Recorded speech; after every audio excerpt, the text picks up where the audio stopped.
Text RESCUE to 877-973-7425 now. Breaking news. It is, for those listening in delay, 2:35 p.m. and Bill Cosby has just been released from prison. If you're only tuning in and you haven't heard the news earlier, the Supreme Court of Pennsylvania threw out Bill Cosby's conviction.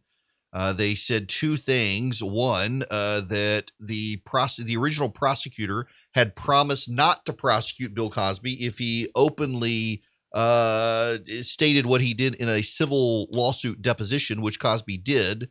And he was then subsequently prosecuted, having basically confessed everything in a deposition. He was then prosecuted for those statements by a new prosecutor, even though the old prosecutor promised he wouldn't.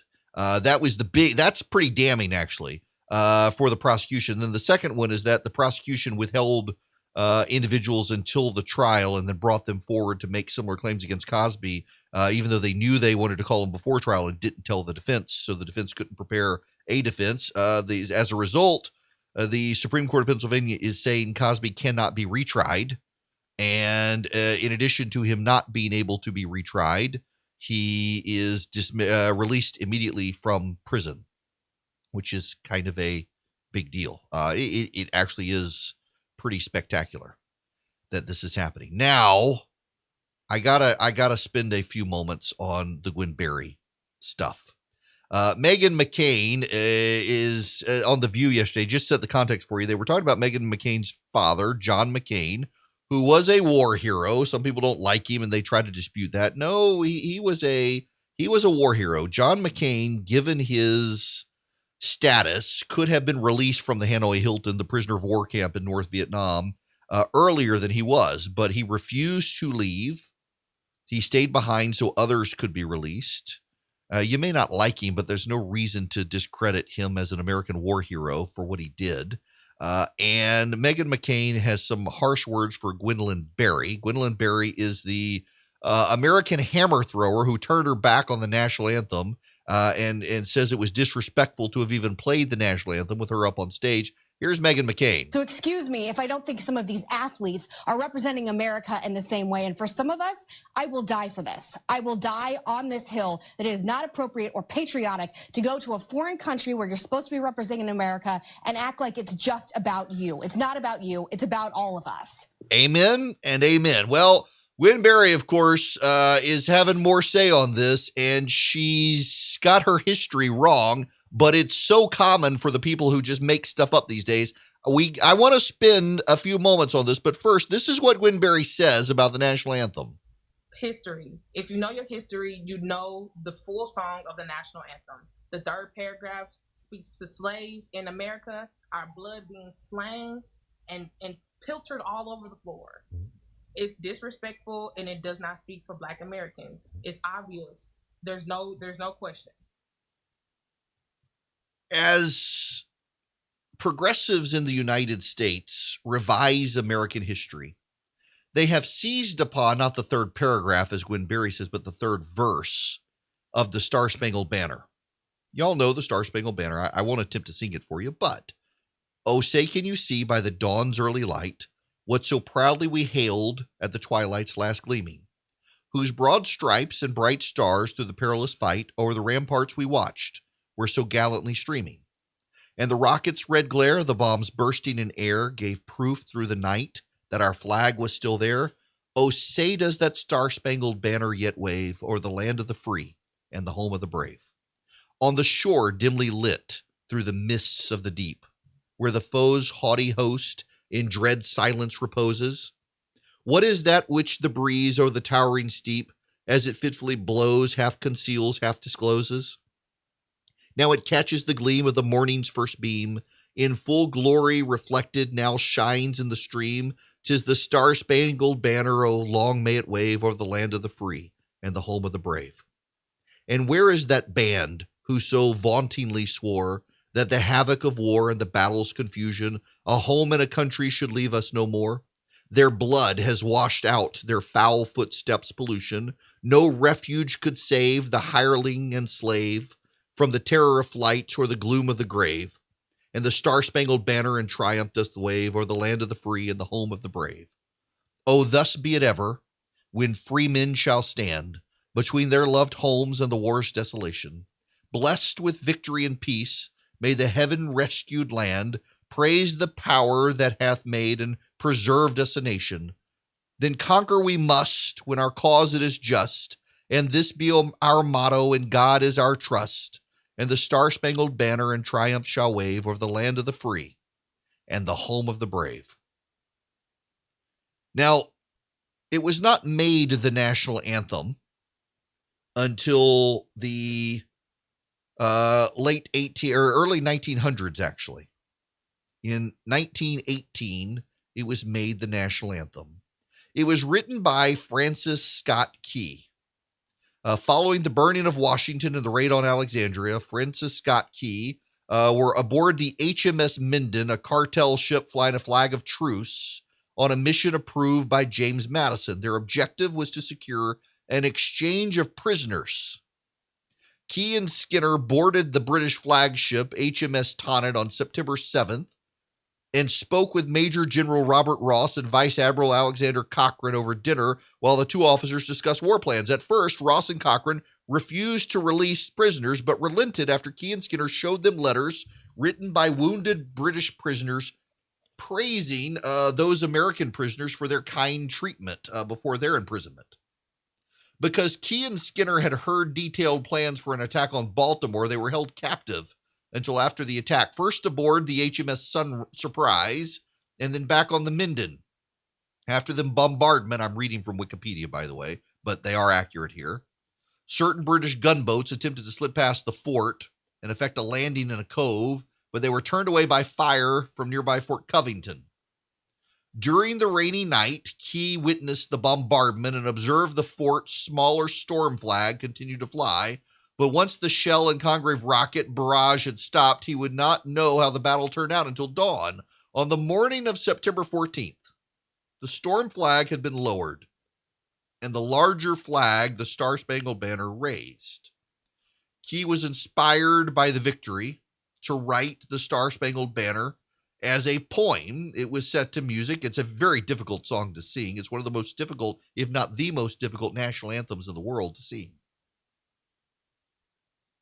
But you've got to understand the staging here. By the way, if you go to the American Museum of Natural History, the Smithsonian Museum, you can see that original 15-stripe Star-Spangled Banner. It flew over Fort McHenry at Baltimore as the British were bombing it. And Key was inspired by that victory, by that American victory, to write the Star-Spangled Banner. That third paragraph, again, let me read for you the third verse or third paragraph. And where is that band who so vauntingly swore that the havoc of war and the battle's confusion, a home and a country, should leave us no more? Their blood has washed out their foul footsteps' pollution. No refuge could save the hireling and slave from the terror of flight or the gloom of the grave. And the Star-Spangled Banner in triumph doth wave over the land of the free and the home of the brave. Gwendolyn Berry, the activist athlete who turned her back on the flag and was insulted by the playing of the national anthem, said on a TV program that that third verse, referring to the slave and the hireling, is a reference to chattel slavery in the United States. I realize that's a common statement these days among progressives, but it's actually born of ignorance. If you say that, you are ignorant. That slave reference is not to American chattel slavery. And anyone who says so is historically wrong. It is factually not true. Even as progressives say it is, but you have your truth and I have my truth and my truth is, I don't give a damn about your truth. That reference is not to American chattel slavery. The British had hired mercenaries and men forced to serve the British Navy, impressed into the British Navy against their will, oftentimes criminals or poor people. They were impressed against their will into the British Navy. Remarkably, when the men who were impressed by the British Navy turned to forced slavery on behalf of the British Navy, were captured by Americans, they almost inevitably declared their allegiance to the United States and then voluntarily fought back against the British for the audacity of enslaving them. That's what Francis Scott Key is talking about. From the terror of flight or the gloom of the grave, no refuge could save the hireling and slave. The British were fought back by the Americans. And by the way, the undertone here, let me get you into the fourth verse so that you understand it. Oh, thus be it ever when free men shall stand between their loved home and the war's desolation. Blessed with victory and peace, may the heaven rescued land praise the power that hath made and preserved us a nation. Then conquer we must, when our cause it is just, and this be our motto, in God is our trust, and the star-spangled banner in triumph shall wave over the land of the free and the home of the brave. Key's poem is a bit of propaganda you need to understand here. It's not about American chattel slavery. It's about the British forcing people to serve the British. And what was the American Navy? Volunteers. The Americans did not impress men to serve the American Navy. There was no draft. It was a volunteer service. So what Key is doing here is he's contrasting the freed men shall stand, that's the volunteer American Navy, versus the hireling and slave for whom no refuge could save. That was the British Navy. The enlisted in the British Navy were never, or rarely were, volunteered British subjects. They were hired mercenaries, or they were slaves, white men, not black men, white men impressed against their will for debts or crimes to serve the British crown on naval vessels. And so the overarching theme of the Star-Spangled Banner is that here come the British to again claim their homeland. A home and a country shall leave us no more. They're trying to claim back the United States, not really, but they're trying to rough us up as much as they can in the War of 1812. And Scott's saying, hey, the freedmen of the United States, who the British thought were not a well-trained army because there's all volunteers, that they weren't hired, they weren't paid, they were volunteers. They kicked the British Empire's butt a second time and did so after the sacking of Washington and Alexandria.